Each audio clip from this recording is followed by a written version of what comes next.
Audio Jungle.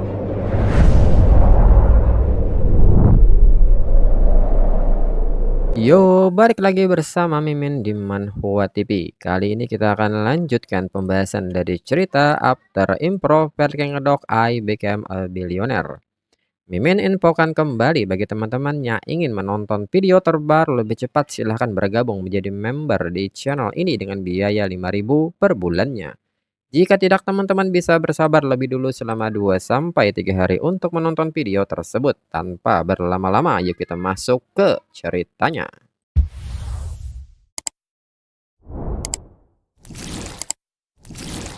Segera Jengsin mengajak semuanya makan, dirinya akan mentraktir makan malam di Sahyan. Linsin mengatakan bahwa Jengsin baru saja mengamankan kesepakatan investasi besar. Jengsin mengatakan bahwa hal besar selalu dimulai dari sesuatu yang kecil. Jengsin pun kini bertanya apakah Linsin ikut atau tidak. Linsin pun mengerti dan segera mengajaknya pergi. Kini berpindah ke rumah si Luobing. Linsin menyempatkan diri untuk mampir ke apartemen si Luobing. Si Luobing nampak sangat senang karena si Luobing pikir Linsin tidak akan sempat menemui dirinya karena sibuk. Linsin mengatakan bahwa itu tidak mungkin. Selama si Luobing ingin bertemu dengan dirinya, sejauh apapun dirinya akan datang pada si Luobing. Mendengar hal ini, si Luobing sangat senang dan mengatakan bahwa dirinya mencintai Linsin. Lalu kini tiba-tiba si Luobing mendapat panggilan video dari seseorang yang bernama Mina. Si Luobing nampak kaget dan mengatakan bahwa akhirnya Mina menelpon dirinya. Mendengar hal ini, Linsin pun bertanya-tanya dalam pikirannya, bukankah Mina penyanyi dari negara B yang dulu dirinya idolakan? Dirinya bahkan membeli albumnya waktu itu. Linsin pun penasaran sejak kapan Mina jadi sahabat si Luobing. Lalu saat si Luobing menjawab panggilan ini, Mina memberitahu si Luobing bahwa dirinya punya kabar baik. Akhirnya dirinya bisa pulang ke negaranya. Dan diketahui bahwa Mina Hosseini adalah selebriti terkenal dari negara B. Si Luobing pun menanggapi ini dan mengatakan bahwa Mina pergi ke negara D untuk memenuhi permintaan penggemar. Siapa sangka Mina terjebak serangan militer dan tertahan berhari-hari. Dirinya khawatir dengan Mina selama ini.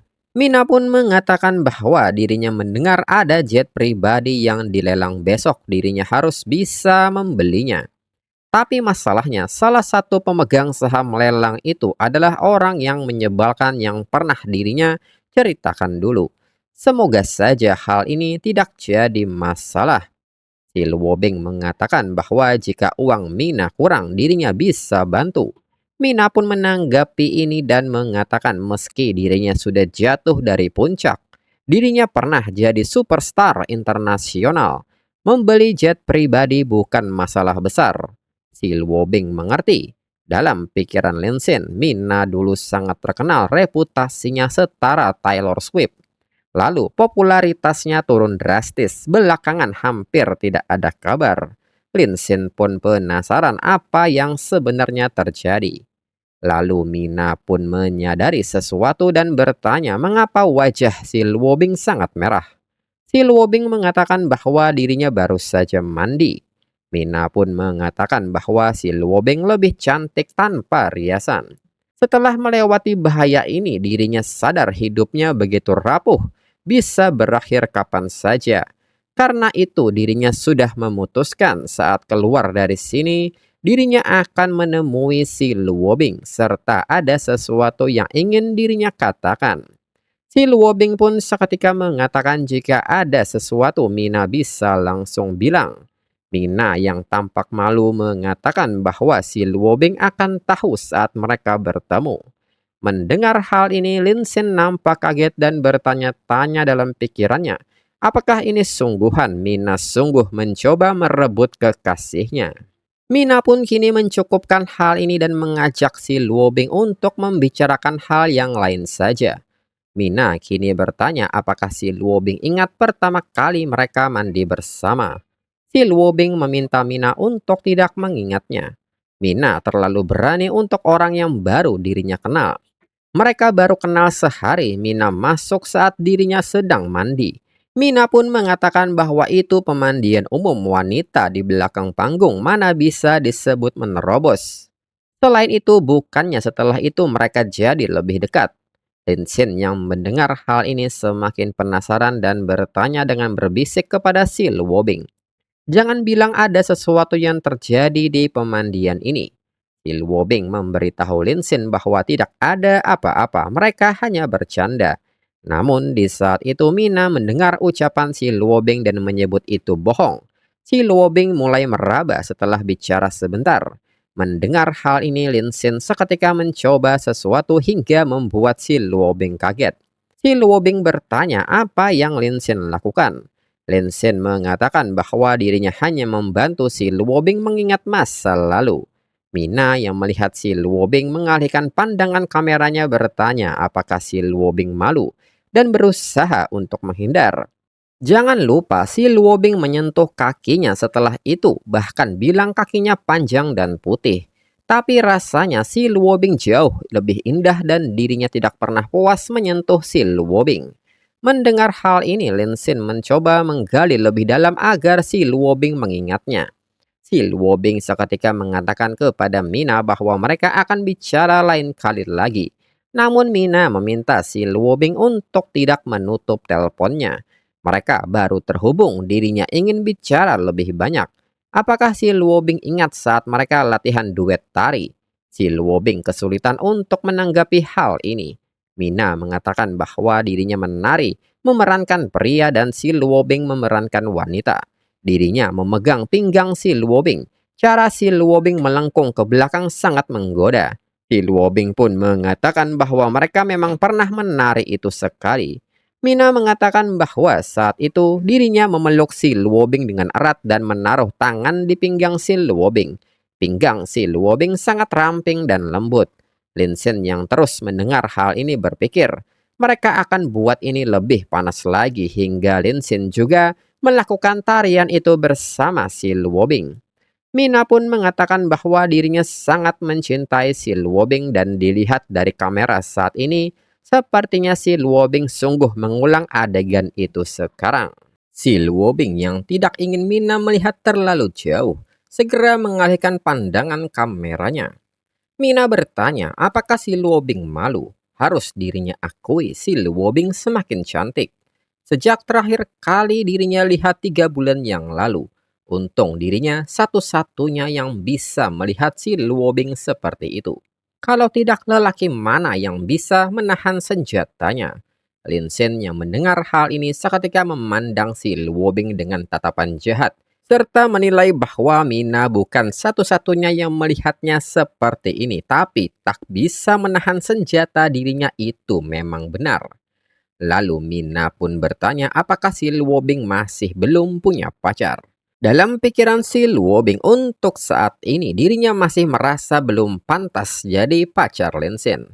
Si Luobing menanggapi Mina dan mengatakan bahwa dirinya tidak punya pacar. Mina pun mengatakan bahwa dirinya sudah tahu itu. Seseorang secantik si Luobing ada di level yang berbeda. Jujur saja, siapa yang bisa pantas untuk si Luobing? Bicara soal kecantikan, dirinya tidak bisa menahan diri untuk menyebut pertunjukan Wairik itu. Mina pun bertanya apakah si Luobing sadar bahwa si Luobing sangat cantik. Si Luobing pun kaget dan bertanya maksud Mina. Mina mengatakan si Luobing mengenakan kostum angsa, perlahan turun dari atas dengan split sempurna. Dan dirinya tepat di bawah menangkap si Luobing saat si Luobing turun. Dan nyatanya Linsin juga melakukan gerakan yang sama seperti yang digambarkan Mina. Si Luobing pun mengatakan bahwa dirinya tidak akan pernah lupa adegan itu seumur hidupnya. Mina pun bertanya kapan dirinya bisa beruntung untuk melihat split indah si Luobing lagi. Dan secara tiba-tiba Linsin mengambil ponsel si Luobing dan menunjukkan split si Luobing. Mina yang melihat ini pun seketika takjub serta mengatakan bahwa dirinya sangat mencintai si Luobing. Akan lebih bagus kalau kameranya sedikit lebih rendah lagi. Si Luobing pun segera mengambil ponselnya dari tangan Linsin serta meminta Mina untuk tidak men-screenshotnya. Mina pun meminta si Luobing untuk tidak khawatir, pose secantik ini hanya untuk matanya. Tidak ada orang lain yang pantas melihatnya. Dalam pikiran Linsin, dirinya lah yang membiarkan Mina melihat ini. Hingga kembali Linsin melakukannya lagi. Si Luobing yang nampak malu dan panik segera ingin mengakhiri telepon ini dengan mengatakan bahwa dirinya ada urusan. Mereka akan bicara lagi nanti. Mina pun kaget dan dirinya mengerti. Jika demikian mereka akan bicara saat bertemu beberapa hari lagi. Dirinya sangat merindukan si Luobing. Dan panggilan pun kini berakhir. Mina menilai bahwa si Luobing pasti sangat malu. Tapi fakta jika si Luobing mau menunjukkan sejauh itu lewat video, sepertinya dirinya punya peluang bagus. Dirinya tidak sabar memeluk si Luobing lagi. Lalu setengah jam kemudian si Luobing menyebut Linsen nakal. Linsen bertanya bukankah bagus dirinya membantu si Luobing mengingat kenangan indah dengan sahabatnya. Tapi apakah Mina punya perasaan pada si Luobing? Apakah dia agak menyimpang? Si Luobing tidak membenarkan hal itu, mereka berdua hanya sahabat dekat. Mereka saling mengenal saat tur pertunjukan beberapa bulan yang lalu. Namun di saat itu tiba-tiba ponsel Linsin berbunyi. Saat memeriksanya, Linsin mengatakan bahwa sepertinya Mina terjebak perangkap seseorang. Mendengar hal ini si Luobing kaget dan mengatakan bahwa dirinya akan segera menghubunginya dan memperingatkannya agar hati-hati. Linsen pun mengatakan bahwa jika si Luobing memberitahunya sekarang, jajingan itu tidak akan menderita konsekuensinya. Dirinya punya rencana lebih baik. Si Luobing pun mengerti dirinya akan melakukan sesuai kata-kata Linsen. Linsen pun kini menghubungi Zhu Wei dan mengatakan bahwa dirinya akan mentransfer 200 juta lagi pada Zhu Wei. Dirinya perlu informasi lebih detail. Zhu Wei pun meminta Linsin untuk tenang serahkan kepada dirinya. Linsin mengatakan bahwa dirinya melakukan banyak hal untuk Mina.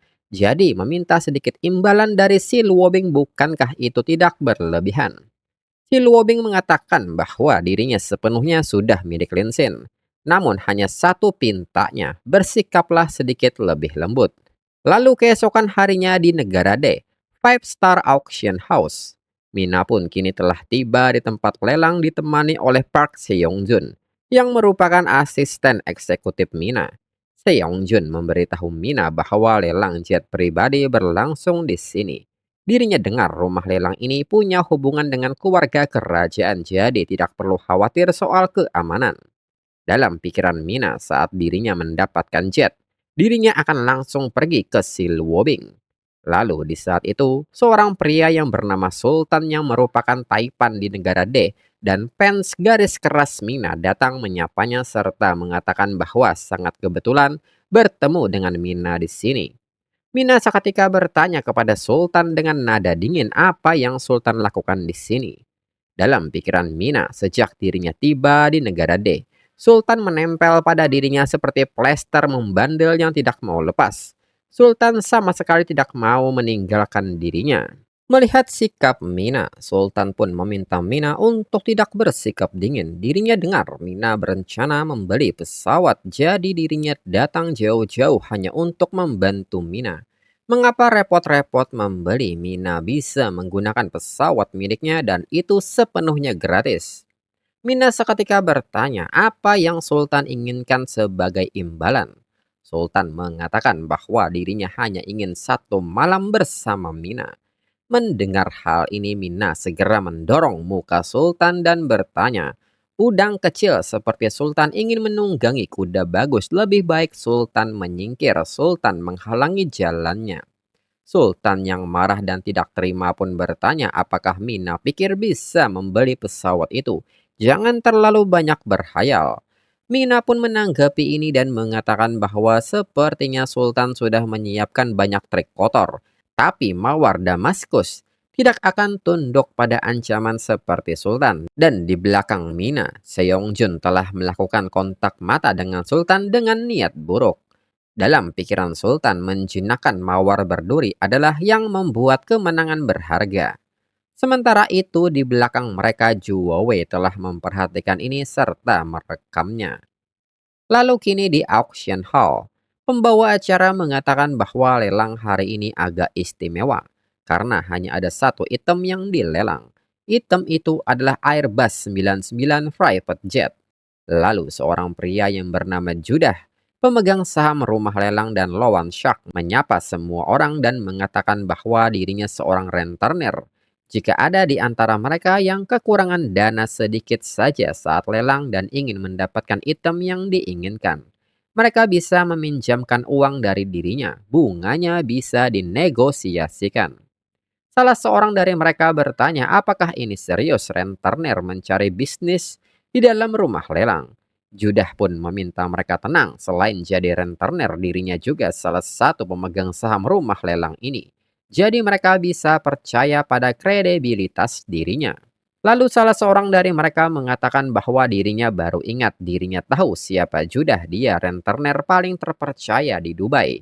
Orang lain mengatakan bahwa dirinya dengar Judah menawarkan bunga terendah di dunia.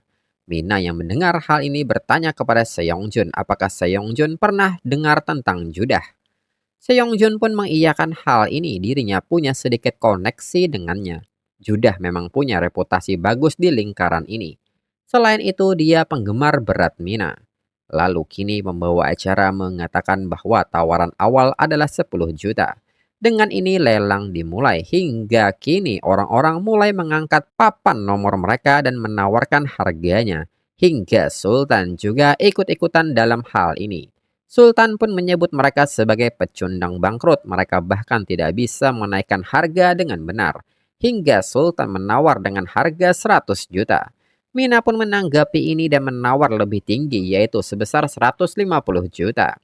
Sultan pun kembali menaikkan tawarannya hingga menjadi 200 juta dan Mina yang tidak ingin kalah kembali menaikkan tawarannya menjadi 250 juta. Sultan pun mengatakan bahwa dirinya paling benci perang tawar-menawar kecil yang membosankan ini. Dengan ini satu tawaran terakhir dari dirinya yaitu 1 miliar. Orang-orang yang mendengar hal ini menyebut Sultan pasti bercanda, pesawat itu awalnya hanya 10 juta. Inikah kekuatan para Taipan Timur Tengah? Dia dengan santai menawar 100 kali lipat harga asli. Sultan pun meminta Mina melihat ini, itulah kekuatan dirinya. Kuda liar Persia. Sultan dengan tawanya meminta Mina berhenti melawan dan datang pada dirinya. Pembawa acara pun kini memulai panggilan pertama untuk angka 1 miliar hingga masuk panggilan kedua. Seongjun memberitahu Mina bahwa mereka hanya punya paling banyak 800 juta tunai. Jadi apa yang harus mereka lakukan sekarang? Kalau mereka tidak dapat pesawat ini, tidak seorang pun dari mereka bisa pulang. Situasi di Dubai tidak stabil. Dirinya dengar negara A akan melancarkan operasi militer. Jika nyawa mereka terancam itu tidak ada gantinya. Uang bisa dicari lagi tapi tidak dengan nyawa. Mina yang berpikir keras pun pada akhirnya meminta Judah meminjamkan uangnya. Seongjun pun meminta Mina untuk tidak gegabah, bahkan kalau mereka tidak bisa pulang, semua anggota tim akan mengerti. Mina mengatakan bahwa semua berakhir di tempat berbahaya ini karena keputusan dirinya yang impulsif. Dirinya tidak bisa membiarkan sesuatu terjadi pada anggota tim. Berapapun harganya, dirinya harus membawa mereka pulang dengan selamat. Seongjun mengatakan bahwa itulah alasan dirinya sangat menghormati Mina. Kalau begitu, dirinya akan bernegosiasi dengan Judah dan berusaha menurunkan bunga di bawah 3%. Mina pun mengerti mereka akan melewati ini bersama dan tolong urus negosiasi dengan Judah. Lalu Judah pun menanggapi ini dan menyebut itu tidak masalah. Untuk Mina, tidak ada batasan berapa banyak yang bisa dirinya pinjamkan. Kalau semuanya terlihat baik, maka tanda tangani kontraknya. Demi Park Seongjun, dirinya akan membuat pengecualian pada bunga. Mereka akan tetapkan bunga di angka 2,5%. Saat Mina ingin melihat kontraknya, Sultan seketika berteriak dan bertanya sejak kapan pengaturan pinjaman mendadak bisa menghentikan jalannya lelang. Sultan segera meminta pembawa acara untuk mengetuk palunya sekarang juga. Hingga tanpa melihat kontraknya, Mina seketika kembali menaikkan tawaran ke angka 1,2 miliar. Sultan yang tidak ingin kalah pun juga menaikkan tawarannya hingga aksi balas tawaran pun terjadi lagi. Hingga Sultan menaikkan tawarannya ke angka 1,8 miliar. Sultan menekankan bahwa itu semua yang dirinya miliki. Kalau Mina mau menawar lebih tinggi dari ini, pesawat itu menjadi milik Mina. Dan kapter berakhir.